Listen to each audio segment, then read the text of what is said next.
Welcome to Eviliv, the live media commentary show that answers a question. If you jump in a river, can you travel through time?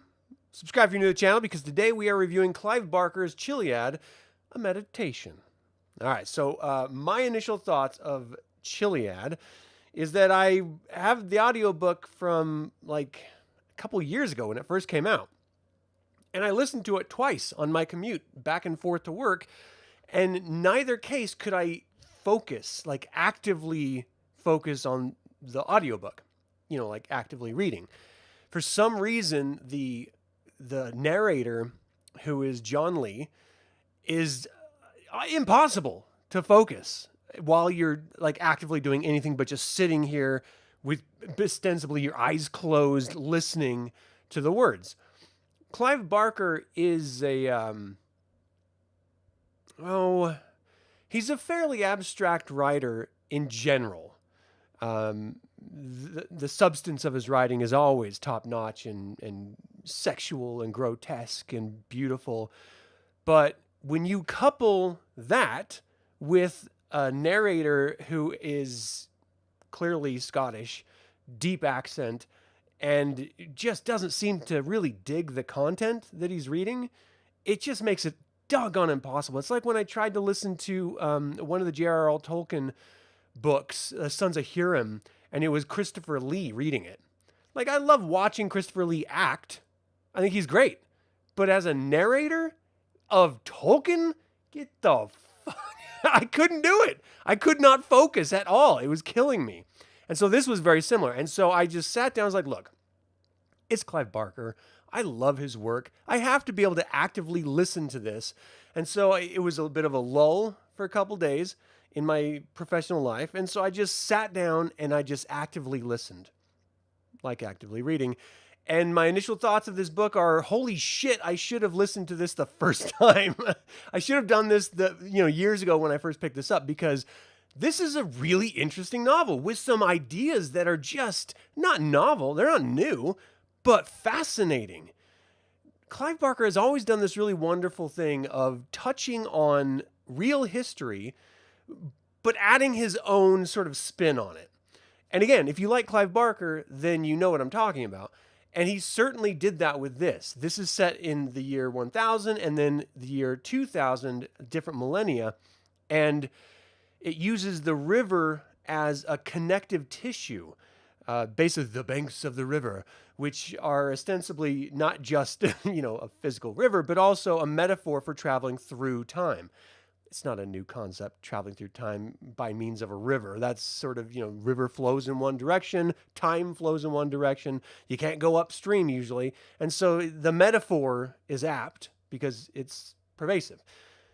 But the framing of it, and this is very, very interesting. So those are my initial thoughts. I really, really love this novel. And novella, really. It's only like 96 pages.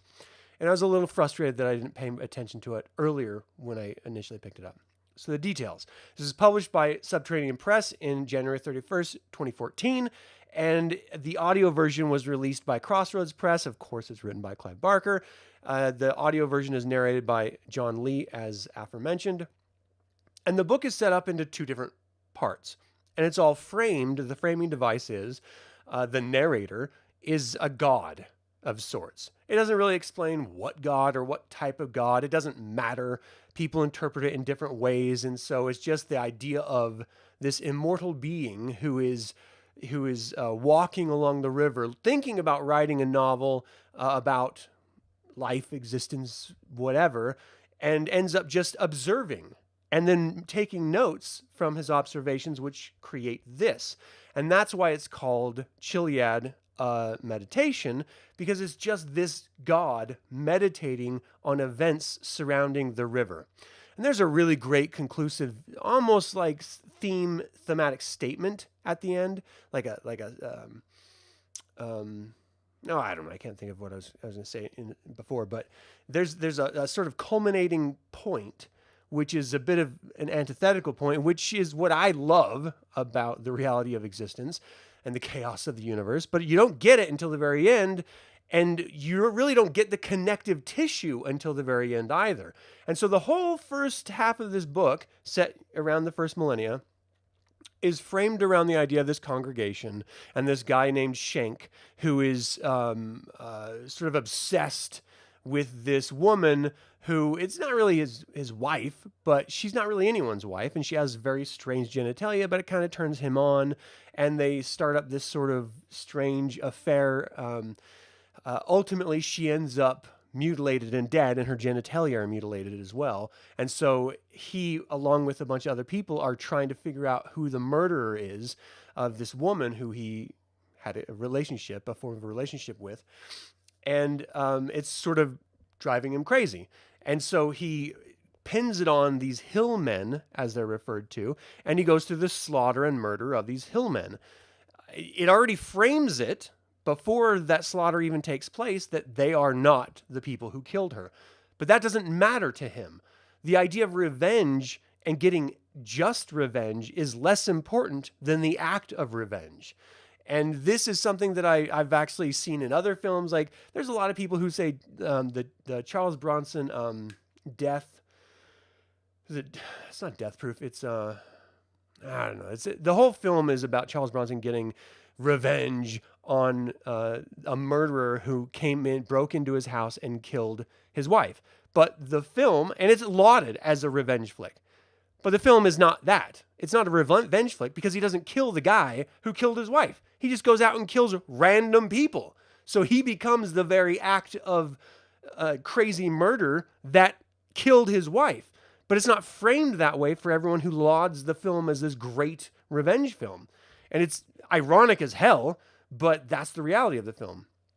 And it's always driven me crazy. And it's always sort of had the thesis, was the word I was looking for earlier. It ends with this wonderful thesis that getting revenge on the person who wronged you is less important, as I stated earlier. The act of getting revenge on someone to have an outlet for your rage and pain and sorrow and anger, that is what is important for the individual. You certainly saw it in that Charles Bronson film, and you definitely see it in the act of this character named Shank murdering these hillmen. It was like a group of 3 of them, brutally. And this is another thing you got to love about Clive Barker. He illustrates sex scenes wonderfully, and he illustrates murder scenes wonderfully. He loves to get into the nitty-gritty of meats. He's a meat lover, really. I mean, aren't we all meat lovers in our own way?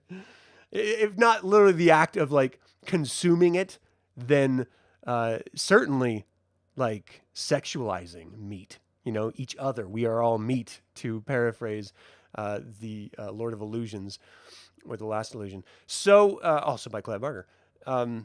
So this idea of him getting revenge is the sort of the culmination of that first half of this novella.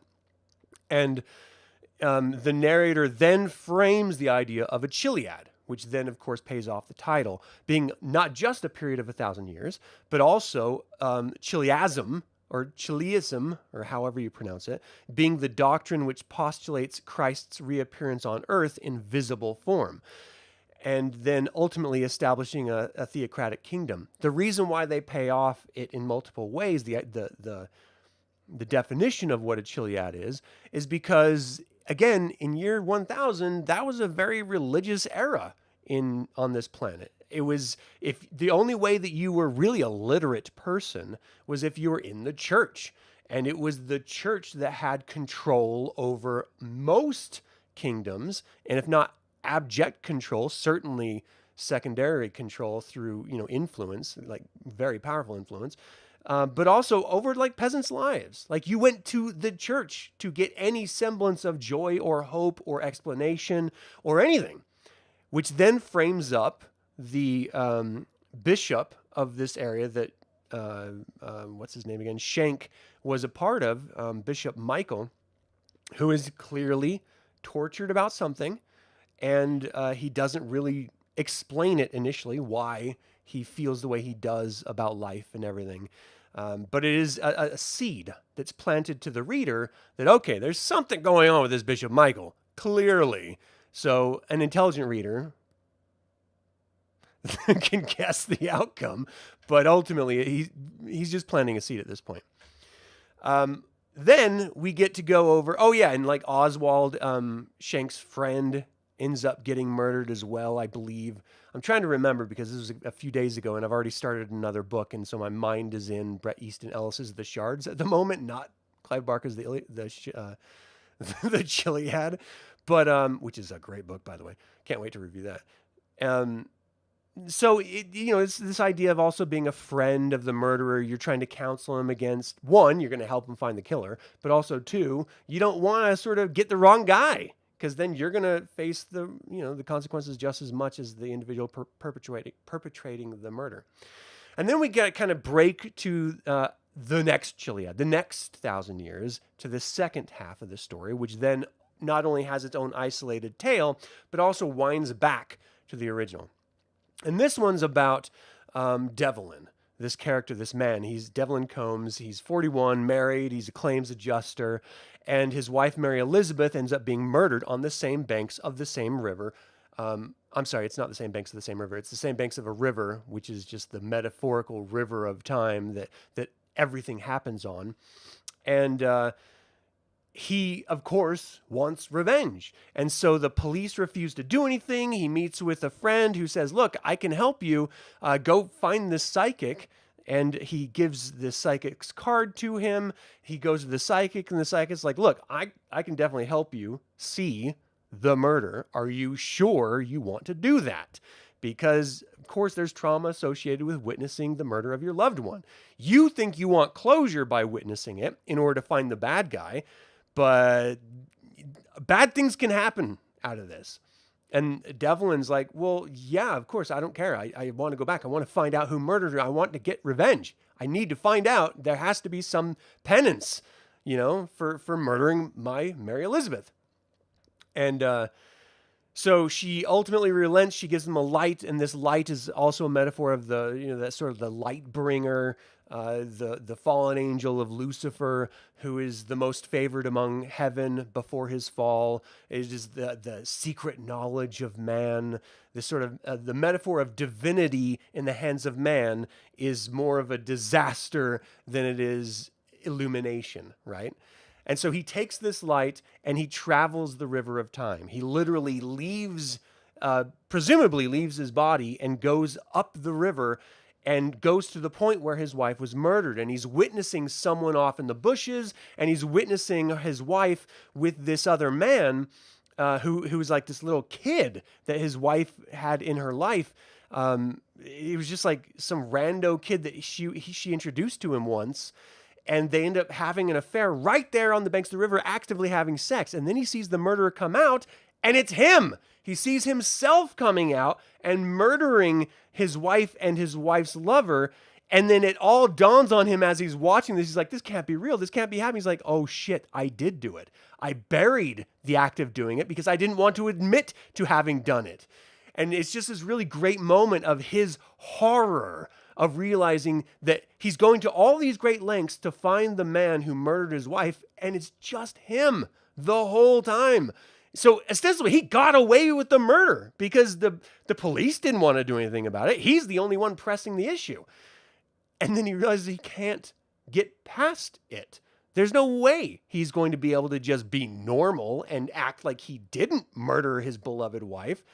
He did it out of a crime of passion, but the rage that he's experiencing is real and is palpable. And you can't just put that back down. His mind hid it from him in order to allow him to exist in a semi-rational state.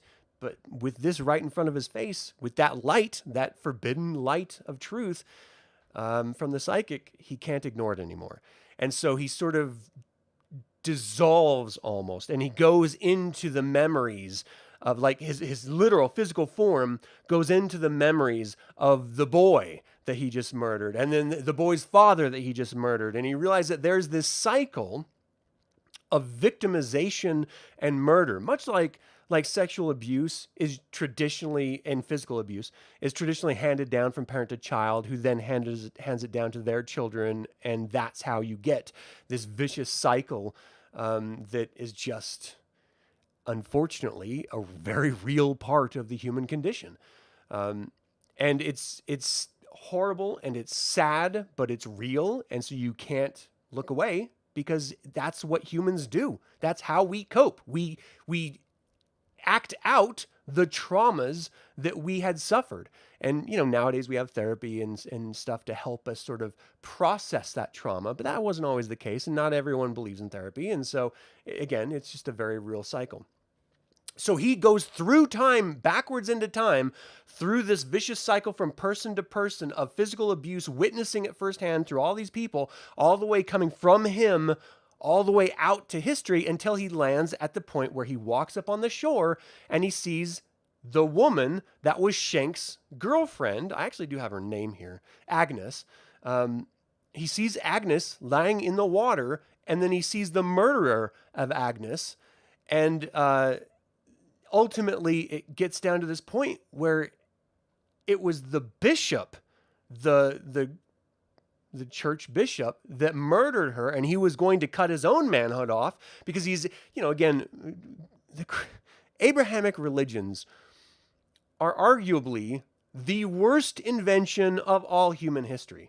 They have done nothing but cause sorrow and death and torture and war and self-hatred through acts that are so normal, like masturbation and sensations and emotions like lust and desire. It doesn't mean you have to give in to everything. You want to murder someone. It doesn't mean you give in to it, but you get shame for just having those ideas because you want to be like some invisible God. And the story's sake, there is an actual God, though it's not the Abrahamic God, because it's just an observing God of humans.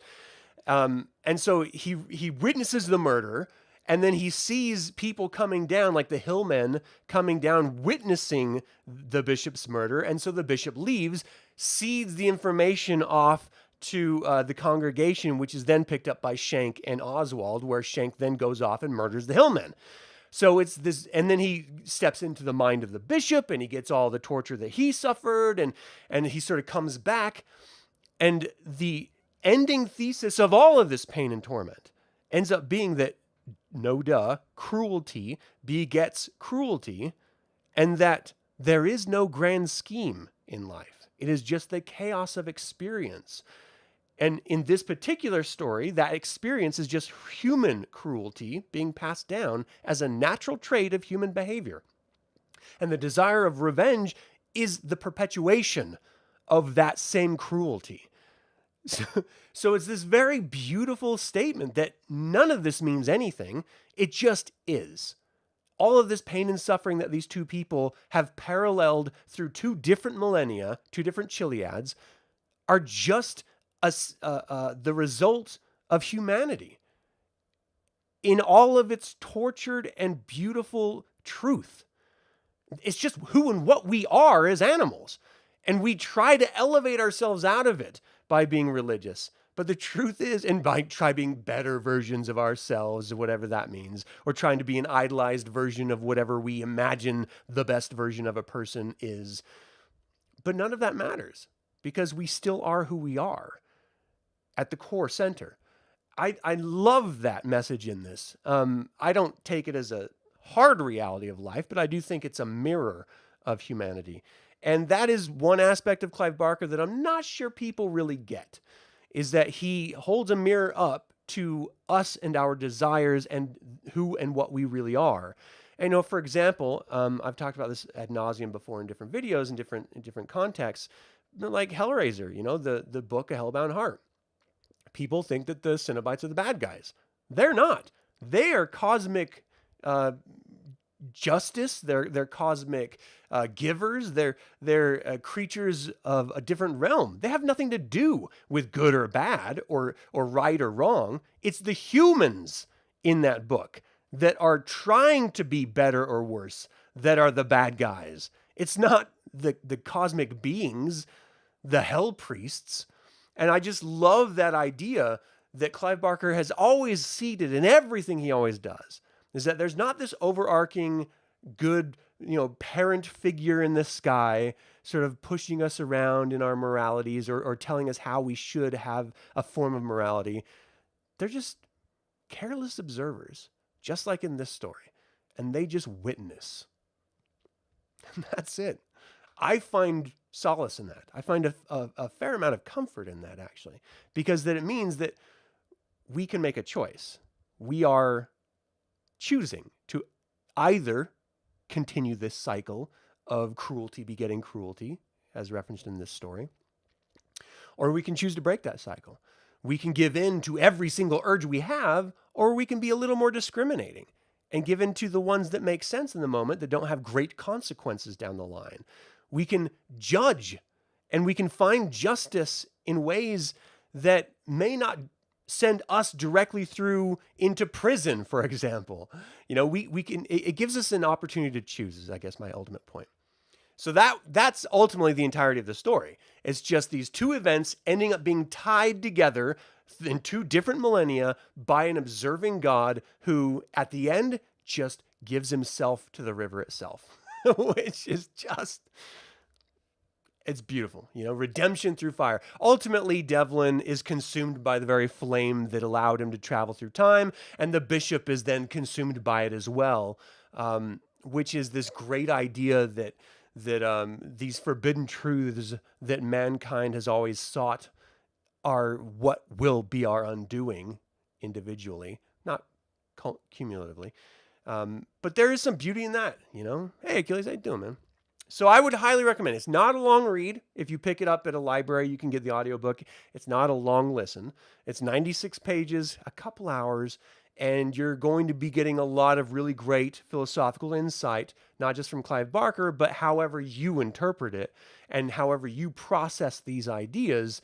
It can open up how you see yourself and how you sort of perceive reality and how you perceive humanity. And I love Clive Barker for stuff like that. I really do. So my favorite part about this entire novel was the ending, how they tied it together, but there wasn't this overarching message of, you have to be a good person. It was just that cruelty begets cruelty, and no one cares.